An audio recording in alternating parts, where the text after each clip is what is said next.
Show me.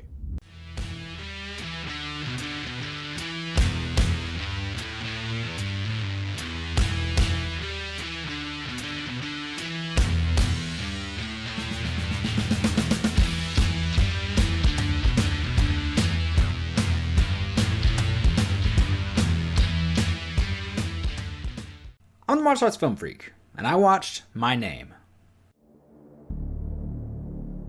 무슨 일을 하든 조직이 널 보호한다.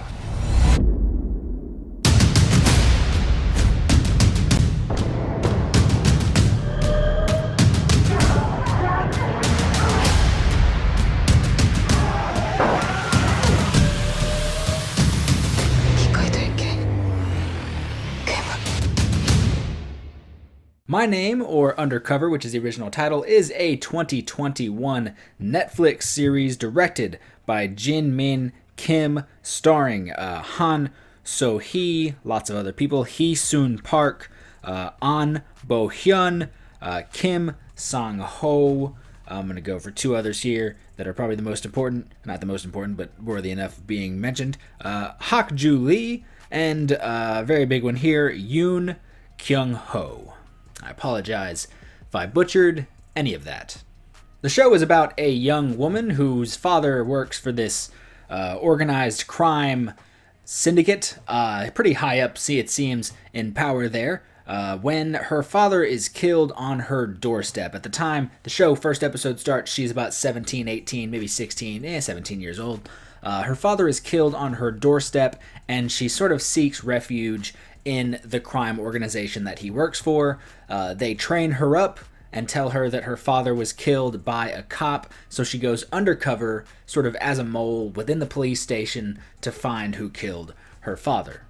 At the same time, we of course get, the police trying to track down the leader of the organization she's working for, and then somebody else from within the organization probably trying to stage a mutiny kind of thing. Lots, about three, probably, I say lots, like I said, about three major plot points going on.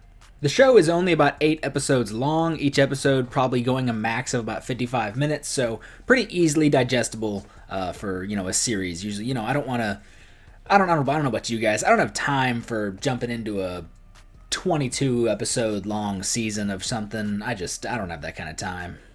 One thing off the bat that I did like about the show, the general sort of idea, we've seen the mole planted in the police organization. You of course have Infernal Affairs, of course, inspiring a remake when they Departed. Those are two very good examples, although they are pretty much the same example. But it's not just, a mole in the police, they're not just there to feed intel to the organization. They're sort of for their own pretty positive cause, revenge. It's martial arts. It's always got to have revenge, but she is after the person who killed her father. I like that it's a mole in the police station, but they're not just there for evil intent. They're there for a purpose, a very personal purpose, but a purpose nonetheless.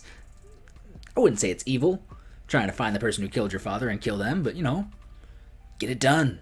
The show does a fantastic job of sort of showing this relationship that she had with her father.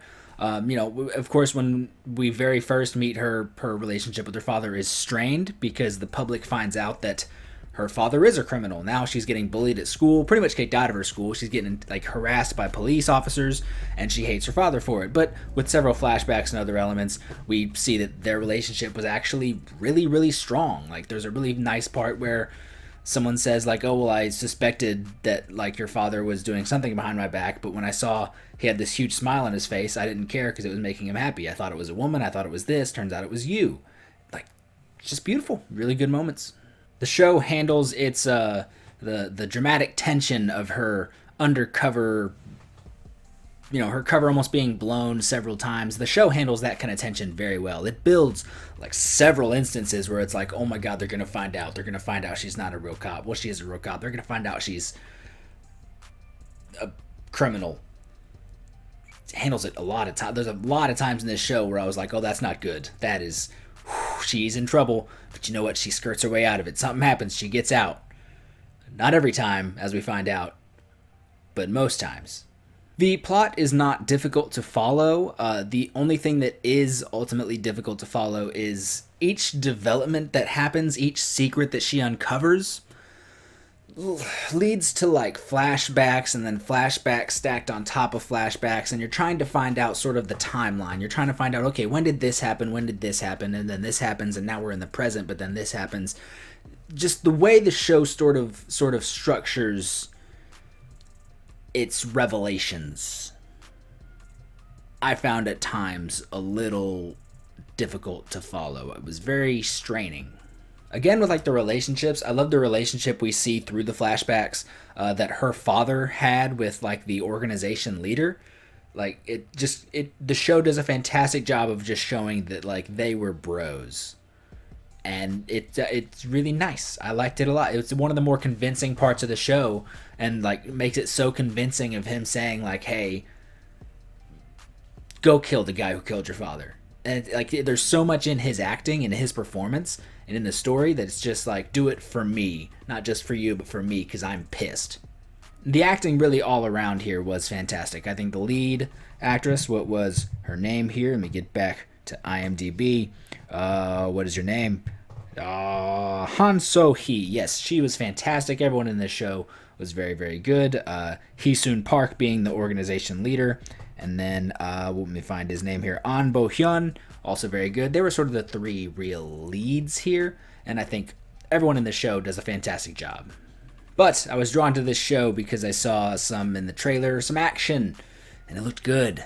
And you know what? It was textbook South Korean action, crime action, just so good. You get sort of like Hong Kong vibes a bit with some of the stuff, just I guess with the plot and with it, you know, that Fernal Affairs feel. And then there's a lot of like good crime kung fu movies, and so the crime and the action makes it feel like very Hong Kong-y. But at the same time, over the past sort of 2 decades, South Korea has really built itself as just like one of the pinnacles of action. And this show just does nothing but follow suit. The show tells you pretty much straight from the first episode that this is going to be like just an action-packed show. And it is. You know, there's not a huge, amazing fight scene every episode. It's sort of laced within, especially like towards the final 10-15 minutes of every episode gets a good action sequence. One of my favorites in the very beginning, probably episode 2 or 3, she's sort of trying to prove herself to this new division of the police that she's working for, and they tell her just like, hey, go in there, find this one person. They're probably doing it to set her up. They send her in by herself, and they're like, yeah, just teach her a lesson. She goes in there, and she just immediately starts whooping everyone's ass. And it was brilliant. Every episode almost, I had a thought of like this is the episode that I would highlight. Like something happens in episode 4 that I'm like, this needs to be talked about. And then something would happen in episode 6 and I'm like, oh nope, this is the moment. And something happened in episode 7 and I'm like, Jesus Christ. Episode 7, I think it was, right off the bat starts out amazing. Like there's the first 20 minutes of, I think, episode 7 is all action. A really good knife fight. Just right off the bat of episode 7, I'm like, this is so good.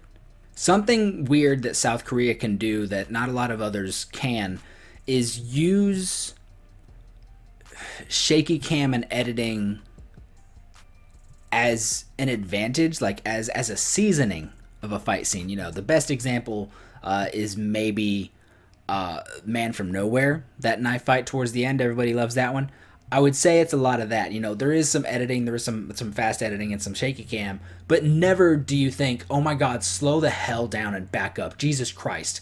Never, not once. Each time, it just does nothing but actually add to the action. Each frame is perfectly framed to what is happening. They're not just zooming in, backing up, moving it around. No. Each time, each little camera edit, you can still see just about everything that's happening. I also love that our character doesn't give a damn about herself, especially towards the end, you know, not spoiling anything, of course, but like so many times in this show, like people are just getting stabbed. There's a lot of knife fights in here. People are getting stabbed left and right, and I don't know how most of them are surviving, but her, in that final episode, this just like the final 20 minutes, 25 minutes of this episode in the last episode is just brutality, and she doesn't give a damn about herself. She is fed up. She is just taking cuts, taking hits. She's going through like an entire building worth of people to get to the bad guy and just getting cut left and right. Like, it's not like, it's not anything super unbelievable like, oh, she should be dead. She's definitely, clearly extremely skilled, more skilled than the people she's fighting, but she's fighting so many that she's like, I can't just keep them all in front of me and take them all on at once. Like, I'm just going to blow through them. If I get cut, I get cut. I'm going to kill as many as I can and get through it. And it was just excellent. I don't think this show was perfect, but I was extremely entertained. It's only 8 episodes long. The action was wonderful. The story was very good. The performances were great. I am going to give My Name, aka Undercover. Whew, God. So many stabs. Let's go with the stabs. I'm going to give this, let's go 3.75 stabs out of 5. Stabs in the belly, stabs in the ribs, stabs in the legs. Somebody gets stabbed in the leg a lot. There's a lot of stabbing in the show.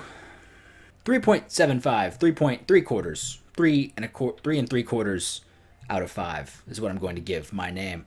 Have you seen My Name? What did you think of My Name? I know everybody has been distracted the past few weeks with Squid Game, but there's another great South Korean show that you should be watching, and it's My Name. I highly recommend it. Tell me your thoughts on it in the comment section down below. Don't forget to like, share, and subscribe. Head over to Facebook. There is the Martial Arts Film Freak Facebook page, Instagram Martial Arts Film Freak, Tristan_Glover on the Twitter, and Martial Arts Film Freak on TikTok. Yes, where I make things like this. God damn it! You expect me to risk my life for pizza? With pepperoni! You son of a bitch.